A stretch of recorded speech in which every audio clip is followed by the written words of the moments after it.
कृष्णाय वासुदेवाय हरे प्रभातवे कृष्णाय गोविंदाय नमो नमः माल्यादेवी सुवर्णदेवी मालत्यादेवी प्रभुमयानानि पुष्पाणि पूजार्थं प्रतिदेवताम्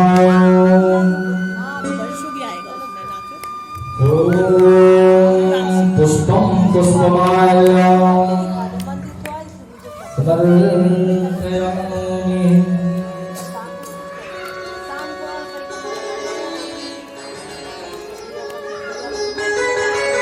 मंगलम भगवान विष्णु मंगलम पुंडरीकाक्षाय मंगलाय तनो हरे सीतानाथ समारंभां रामानन्दाय मध्यमाम् अस्मदाचार्यपर्यन्तां वन्दे गुरुपरम्पराम् खरस्तोमे तिलकं ललाटपटले वक्षस्थले कौस्तुभं नासाग्रे वरमां कंकरतरे वेणुकरे मङ्गलम् सर्वाङ्गे हरिचन्दनं सुरजितं कण्ठे च मुक्तावली रूपस्ते परमेशिवो विगते मोषालचूडमहि गोपालचूडामणि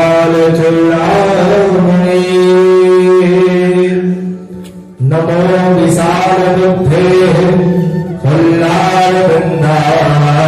फल्लारवृन्दारनेत्रः नमो सम्पादाय श्रीकृष्णाय नमो नमः श्रीकृष्णाय नमो नमः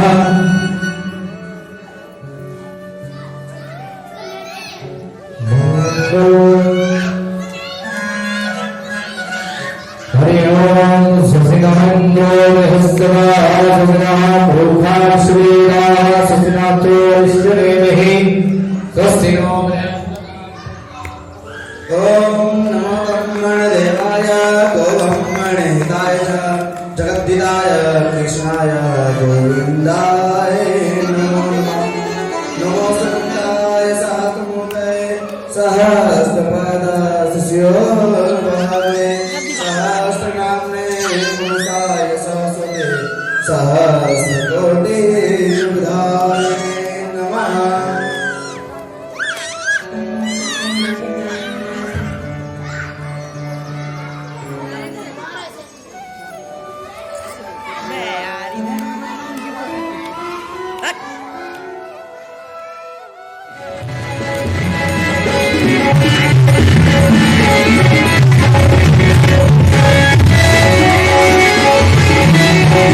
Thank you.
वन्दे शैलसुतासुतं गणपतिं सिद्धिप्रदं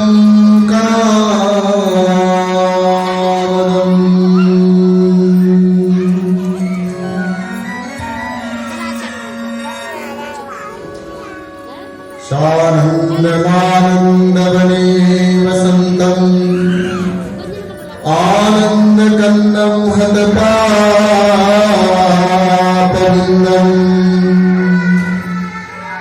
वाराणसीनाथ अनाथनाथ श्रीविश्वनाथं शरणं प्रपद्ये।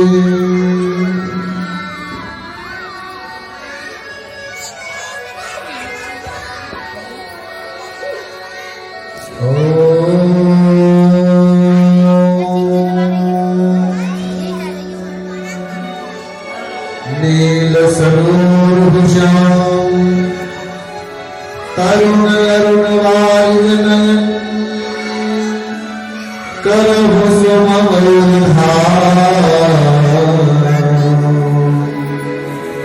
सदा क्षीरसागरशयन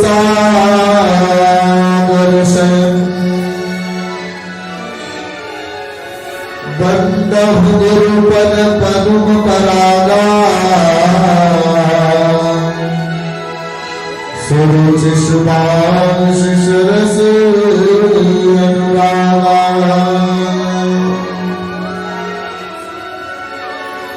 श्री गुरुवे नमः। या कुंदे दलसारहार धवला या शुभ्रवस्त्राविता या वीणावर्धनवन्दितकरा या श्वेतपद्मासना या ब्रह्माच्युतशङ्करप्रभृतिभिः देवैः सदा वन्दिता। सा मा पातु सरस्वती भगवती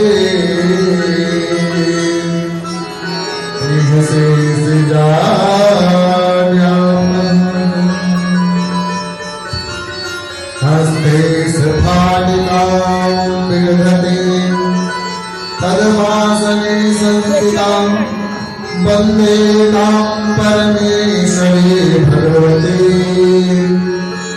बुद्धिप्रदां सारदां। श्री राधा रासेश्वरी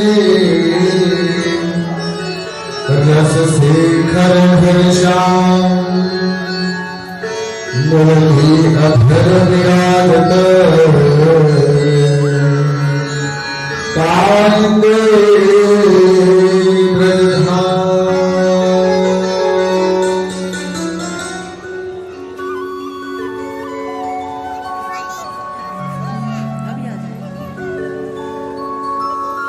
के हरिलाल की जय जय श्री राधे जय जय श्री राधे जय जय श्री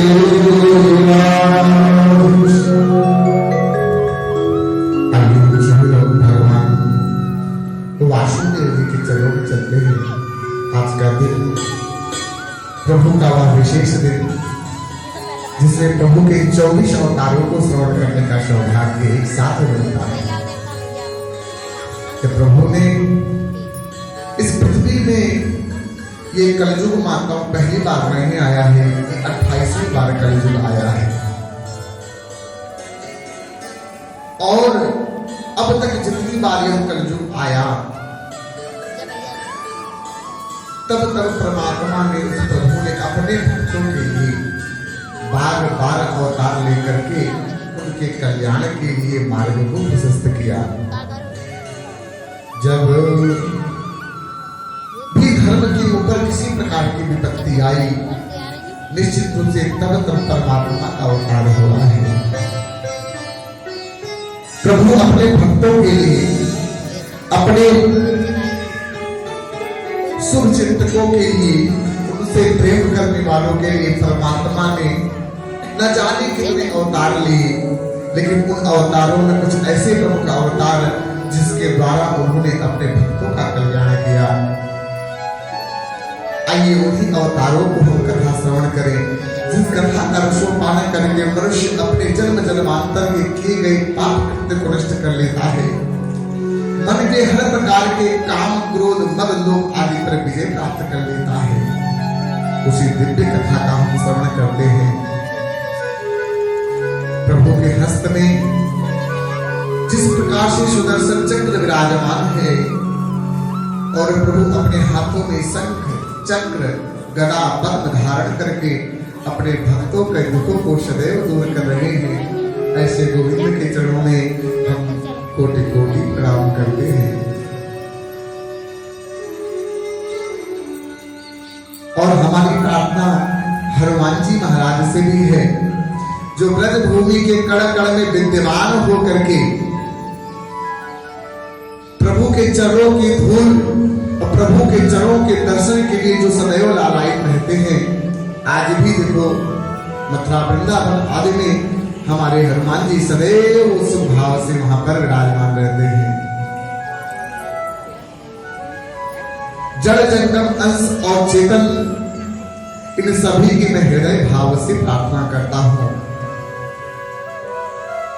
और विशेष करके सुखदेव जी महाराज के चरणों में मेरा कोटि कोटि नमन, जिन्होंने यह अमृतमयी कथा को अपने मुख से रसोपान करवा करके हम सबको कृतार्थ कर दिया। हम लोग उस काबिल नहीं थे जो सुखदेव मुनि ने जिस कथा सार को हम लोगों के समक्ष प्रस्तुत करके हम लोगों को प्रभु की कृपा का पात्र बना दिया। ऐसे सुखदेव मुनि, माताओं, सुखदेव मुनि के बारे में जितनी प्रशंसा की जाए उतना ही कम है। कहते हैं जब इन्होंने जन्म लिया, पहले तो इनके पिताजी ने कहा कि पुत्र बाहर आ जाओ, गर्भ से बाहर आ जाओ। तो इन्होंने कहा पिताजी मैं तभी बाहर आऊंगा जब आप मुझे प्रभु से आश्वासन दिला दें। आश्वासन पा करके जब इन्होंने जन्म पाया है मां, कितने आश्चर्य की बात है ना। देखो जन्म लेते ही लोग रोते हैं, लेकिन सुखदेव मुनि रोए नहीं है,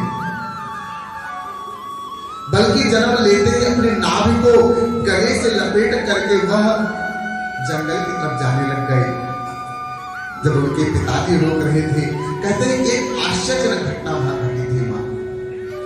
क्या घटना थी? कुछ स्त्रियां को थी स्नान कर रही थी, और जब सुखदेव मुनि उस रास्ते से गए, उन्होंने अपने वस्त्रों को नहीं ग्रहण किया, अर्थात स्नान कर रही थी, तो उनको देख करके उन्होंने वस्त्रों को धारण नहीं किया। लेकिन जब व्यास जी महाराज उसी मार्ग से जाने लग गए तो सभी ने वस्त्र पहनना शुरू कर दिया। तो व्यास जी पूछते हैं कि हे देवी, आप लोगों ने मेरा पुत्र एक नव युवक जब इस मार्ग से जा रहा था तब आप लोगों ने वस्त्र नहीं ग्रहण किया, और जब मैं आया तो आप लोग वस्त्र को आज से अपने शरीर को छिपाने लग गए। इसका कारण क्या है? तो अप्सराएं कहते हैं कि हे ऋषि, हे महात्मन, आपके पुत्र का हृदय इतना निर्मल है, इतना निर्मल है, उसके निगाह में नर और नारी का कोई भेद नहीं। जिसको ये भी बोध नहीं है कि संसार में नर नारी नामक कोई वस्तु भी है, जो संसार की संपूर्ण प्रपंचों से विरक्त है। मां सुखदेव मुनि जन्म लेते ही वह अपने परिवार को छोड़ करके, अपने कुटुंब आदि को छोड़ करके उन्होंने बोला मुझे इस माया में मत बांधो पिताजी, क्योंकि एक बार इस माया में मैं फंस गया तो फिर इस माया से मुक्ति मिलना बहुत कठिन हो जाएगा। चले गए हैं। बहुत ही कम उम्र में इन्होंने प्रभु के परम तत्व ज्ञान को पाया है, तपस्या किया है इन्होंने, घोर तपस्या किया है महाराज।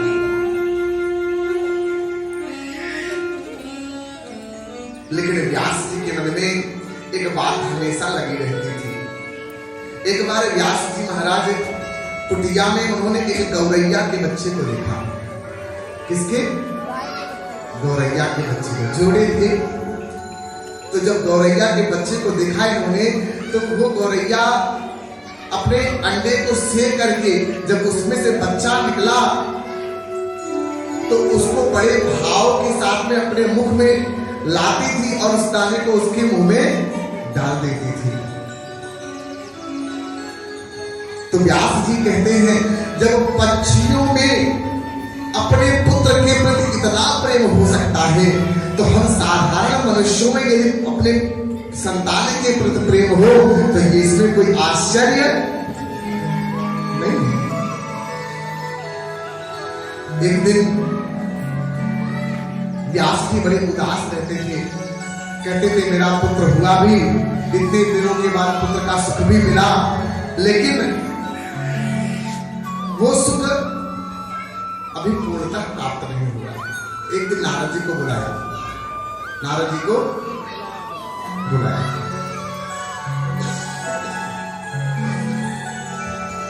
नारद जी से कहते हैं कि हे नारद जी, हमारा पुत्र है जो तपस्या के लिए चला गया है, बहुत वर्ष बीत गए लेकिन अभी लौट कर नहीं आया।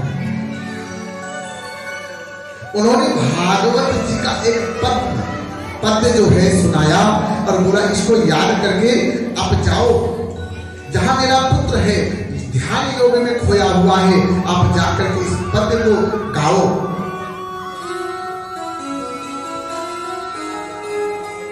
क्योंकि उनको मालूम था कि प्रभु की माया ही, प्रभु ही उनको ला सकते हैं, बाकी कोई लाने वाला है नहीं। जब पद्य को सुनाया तो वैसे तो सुखदेव मुनि भगवान प्रभु के ध्यानों में अंतर ध्यान थे, लेकिन जब भगवान के उस अनुपम छंद में बधे हुए उस स्वरूप के बारे में वर्णन को सुना का उनका मन उत्साहित हो गया। अरे ऐसा कौन संसार में है जिसके अंदर समस्त गुणों से परिपूर्ण है, आनंद घन है, क्योंकि आनंद का उल्टा सिर्फ आनंद होता है, आनंद का उल्टा कोई दूसरा शब्द नहीं है।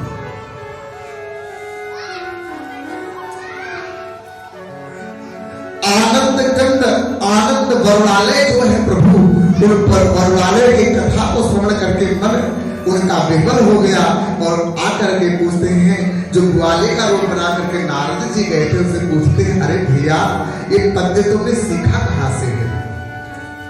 बोले हमारे गुरु जी ने सिखाया है। सुखदेव मुनि कहते हैं आप हमें अपने गुरु जी का पता बताइए। पहले तो उन्होंने सोचा कि ऐसा ना हो कहीं मैं भटक जाऊं, अभी तो तपस्या करने आया हूं और कहीं तपस्या से भटक गया तो शायद मेरा ध्यान इधर उधर हो जाएगा। तो उन्होंने कहा छोड़ो, इसके चक्कर में नहीं फंसते। लेकिन फिर दूसरे दिन नारद जी को दूसरा पद सिखाया और सिखा करके भेज दिया। जब दूसरे पद्य को श्रवण किया है सुखदेव मुनि ने, उनके मन से रहा नहीं गया। ऐसा लगा जैसे सुंदर सुंदर पके हुए फल को रख करके कोई कह रहा हो भैया खा लो, है ना, और सुंदर फल को देख करके भला किसके मन में लालच नहीं आती। सुंदर पके हुए फल को देख करके सुखदेव मुनि के मन में यह इच्छा हुई कि एक बार यह फल, यह प्रसाद हमें भी प्राप्त हो जाए, और उस प्रसाद की कामना से ही वह अपने पिताजी के पास लौट के आ रहे हैं। अच्छा, फल से एक बड़ी सुंदर कथा याद आई। मुझे एक बहुत सुंदर कथा याद आई। एक बार होता क्या है मालूम है, एक व्यक्ति था, वो किसी बगीचे के बगल से जा रहा, बगीचे के बगल से जा रहा। तो उसने क्या देखा कि एक बगीचे में एक आम है, खूब बढ़िया, पीलो पीलो, खूब बढ़िया, मलूक सा।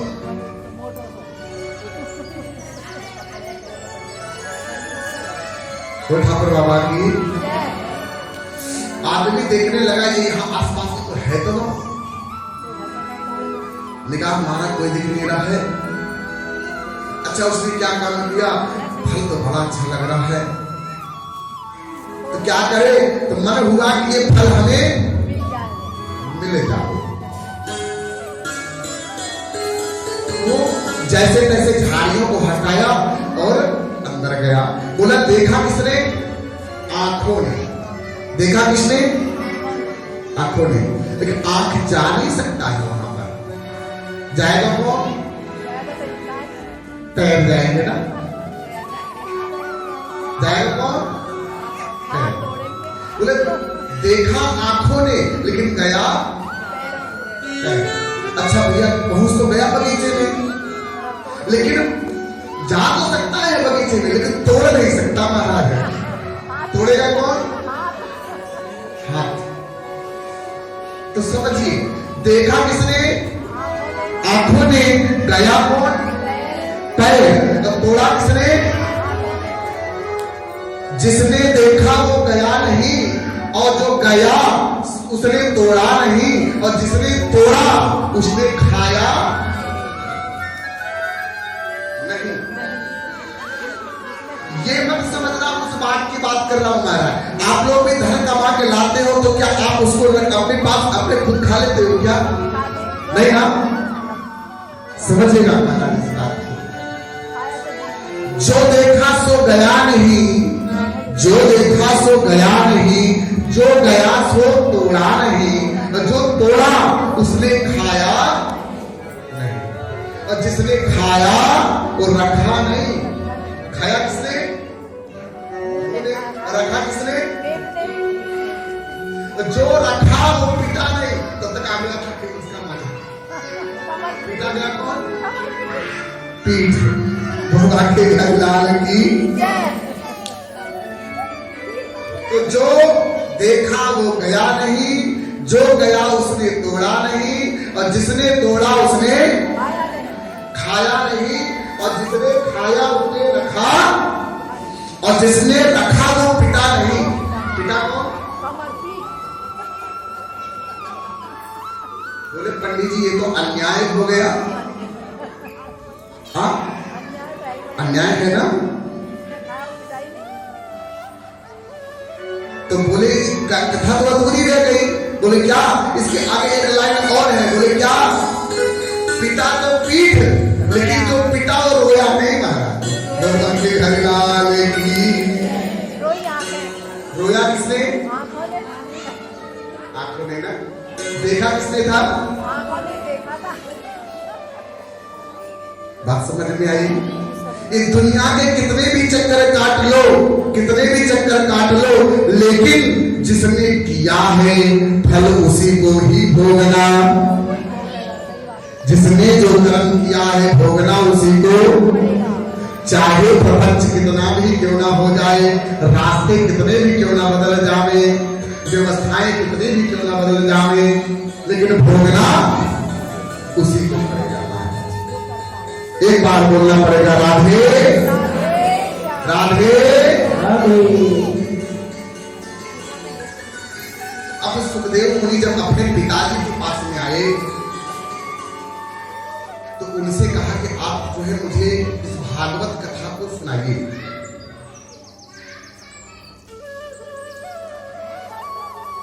तो उन्होंने कहा, इसके लिए आप यज्ञोपवीत संस्कार, उपनयन संस्कार आपका आवश्यक है। जब तक उपनयन संस्कार आपका नहीं होता है, तब तक हम आपको ये ज्ञान नहीं दे सकते। किसका ये ठोक अच्छे से पकड़ते। तो इस प्रकार से भागवत भगवान की कृपा से जो स्वच्छंद पक्षी था, आज वो भी भगवान भागवत जी के फल को चखने के लिए आत्मभाव भाव से उसके पास में पहुंच गया। व्यासी महाराज के पास में पहुंच गया। वो सुखदेव मुनि की जय। वैष्णव जनों का एक धन है मात्र। वैष्णव मतलब कहते हैं ना महाराज कि संसार में सबसे अच्छा धन कौन सा है? प्रभु का नाम। राम का नाम सदा विसरी, नहीं लागत धुन नहीं हो पुराना। सबके घर में धन बढ़े, तुलसी घर के नाम खजाना। दुनिया का सब धन चोरी हो जाता है, चाहे कोई सा भी धन क्यों ना हो। आप कोई भी धन इकट्ठा कर लो, सब धन कोई नष्ट हो जाता है। जे कोई पूछने वाला ना, एक ही धन है। कौन सा धन? प्रभु का नाम। ये जितना हमारे पास होगा ना, कोई पूछने वाला ना। आप माला जप रहे हो, छोराला कहे तो हमने माला जप रहे हो, पिताजी वाली प्रॉपर्टी हमारे पास है। नाम वाली प्रॉपर्टी कोई लेना नहीं चाहता है, और संसार वाली प्रॉपर्टी आजकल अगर सोने का दाम लगा लिया, हमने तो देखा भैया मुंह तो डाला तो ये सोने का दांत जो लगा घूम रहे हुए, समझ लो अच्छा नहीं है।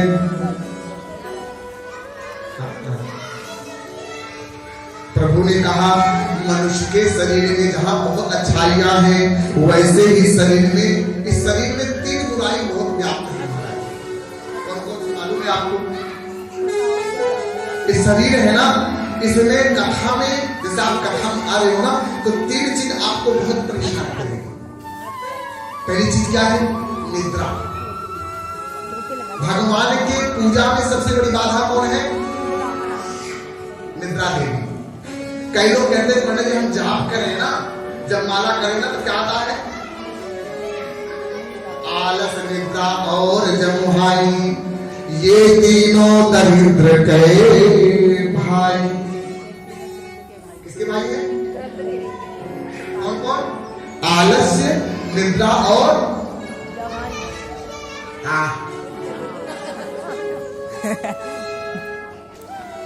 व्यसन। दूसरा कौन सा है शरीर में? व्यसन। कई लोग कह रहे हंस है प्रेम और कनकी। प्रभु के 24 अवतारों का वर्णन इस प्रकार से कंसा लिखा है।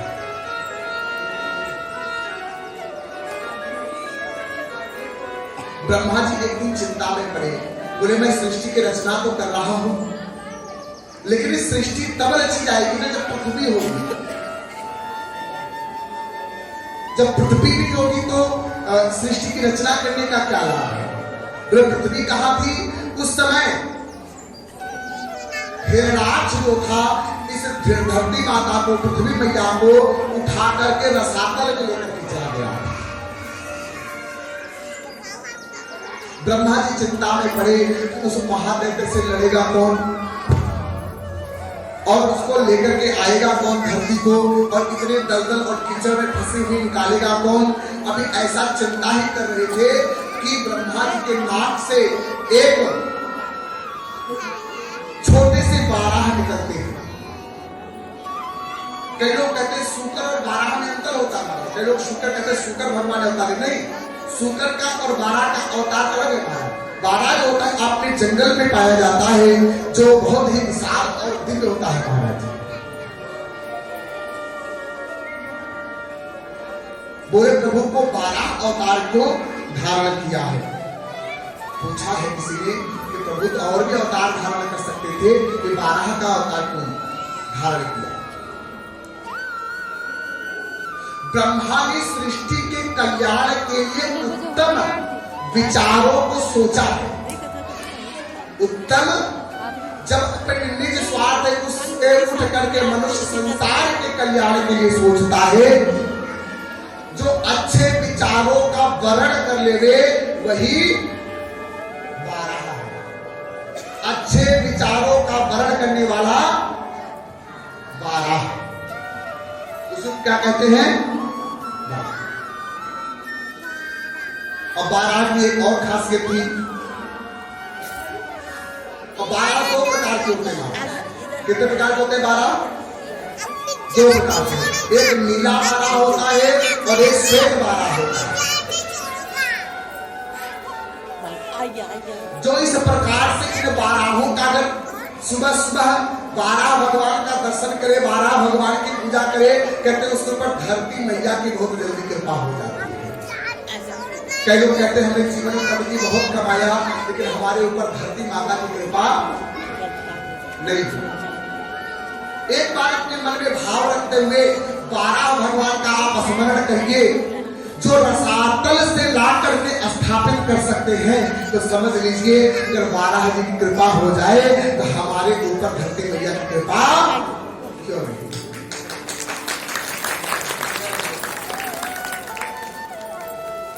धरती मैया गंध स्वरूप थी, गंध का पता लगाए तो कैसे लगाए? इसलिए भगवान ने इसमें, आपने देखा होगा 12 भगवान हमेशा ढूंढते रहते हैं। नासा नागिन की बहुत तेज थी, सूंघते हुए रसातल में गए हैं।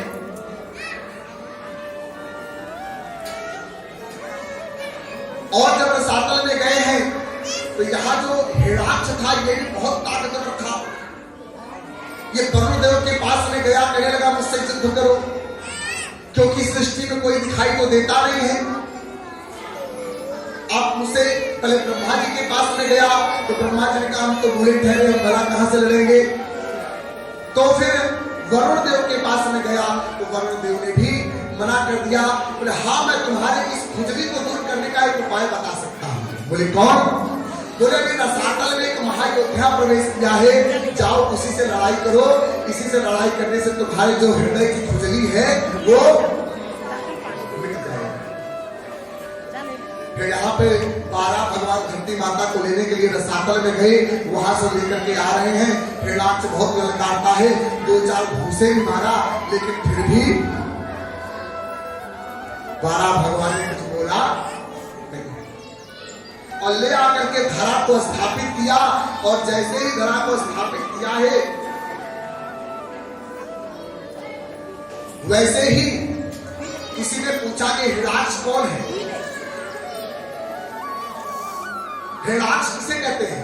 कहते हैं हिरण्य मतलब होता है सोना, अक्ष मतलब होता है नेत्र।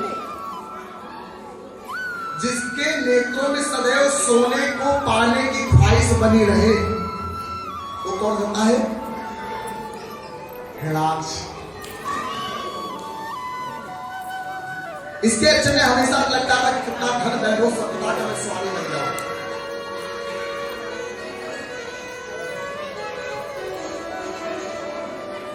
अब 12 भगवान ने धरती माता को रसातल से ला करके स्थापित किया।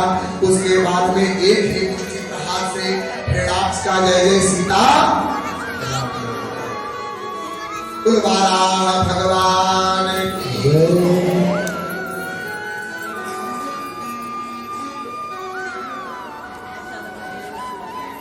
जब तक प्रभु की कृपा ना हो तब तक संसार में कुछ पाना सुलभ नहीं है। प्रभु तक पहुंचने के लिए एक बात जान लीजिए, 7 दरवाजे हैं। कितने दरवाजे हैं? 7 दरवाजे। जब तक इन 7 दरवाजे को आप पार नहीं करते तब तक प्रभु का दर्शन नहीं हो सकता। बोले कौन कौन से? बोले धर्म, ऐश्वर्य, यश, श्री, ज्ञान और वैराग्य, ये 6 दरवाजे। जब ये 6 दरवाजे के आप पहुंच के लिए आप भटकोगे नहीं, तब प्रभु का दर्शन।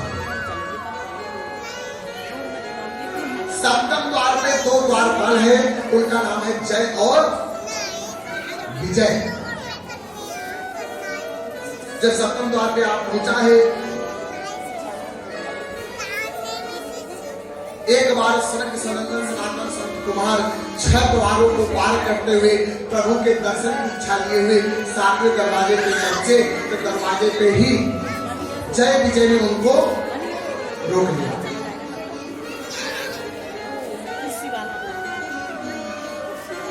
अपने जीवन में एक बात हमेशा स्मरण रखिए, वो छोटे छोटे बालक जरूर थे लेकिन वो पूर्वजों के भी पूर्वज थे।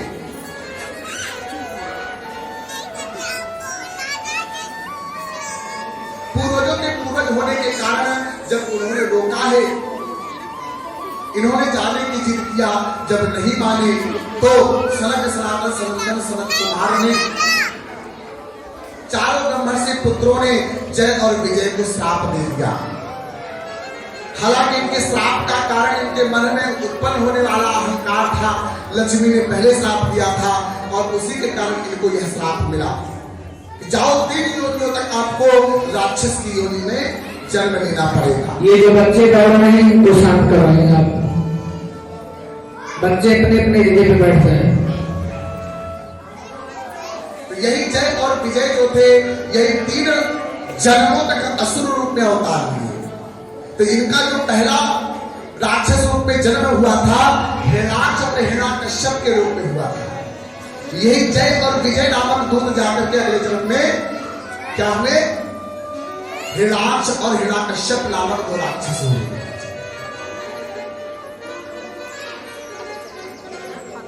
हिरण्यकश्यप जिसको ये लगता है, बोले हिरण्यकश्यप कौन है?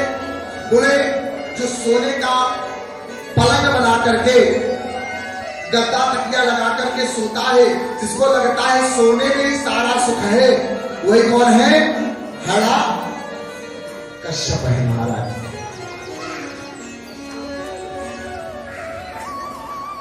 जैसे मैंने आपको बताया कि वरुण देव के पास में जो तृष्णा समाप्त नहीं, भावरी नामक नगरी, वरुण देव की भावरी नामक नगरी है, वहां जाकर के उससे पूछा, युद्ध करने के लिए ललकारा, जब नहीं परीक्षा बुझी तो अंत में जाकर के प्रभु ने ही उसका जय जय सीता